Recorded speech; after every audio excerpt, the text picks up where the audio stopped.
আহিরিকে মারতে এসে রাঙ্গার ফাঁদে পড়ে বৃন্দার সমস্ত চক্রান্ত নিজের মুখে স্বীকার করলো উৎপল।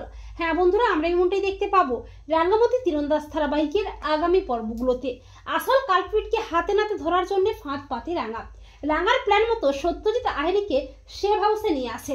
এমনকি প্রেস মিডিয়ার সামনে বলে দেয় যে কে সেদিন পুজো প্যান্ডেলে বিস্ফোরণটা ঘটিয়েছিল, এমনকি কে বা কারা রাঙ্গামতির বিরুদ্ধে এত বড় একটা চক্রান্ত করেছে, আর একলব্য বসু শরীরে কে বিষাক্ত কেমিক্যালস মিশিয়েছিল সবটা আহিরি কোর্টে জানাবে।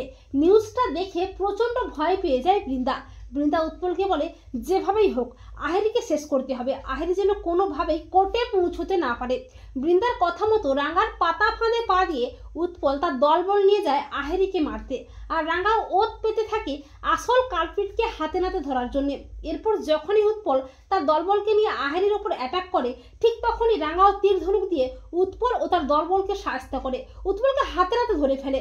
উৎপলের ঘাড় চেপে ধরে অফিসার সত্যজিৎ ও রাঙ্গা। উৎপল প্রথমে কোনো মতেই মুখ খোলে না, কিন্তু শেষমেশ পুলিশের ভয়ে ও রাঙ্গার তীরের ভয়ে মুখ খোলে উৎপল বলে সবটা রাঙ্গাকে ফাঁসানোর জন্য বড় বৌদি চক্রান্ত করেছে।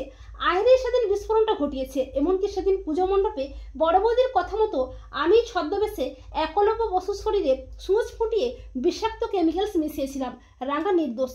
এরপর টিভিতে ব্রেকিং নিউজটা দেখে বাড়ির সবাই তো খুব খুশি হয়ে যায়, আর বৃন্দা তো প্রচন্ড ভয় পেয়ে যায় ধরা পড়ার ভয়ে।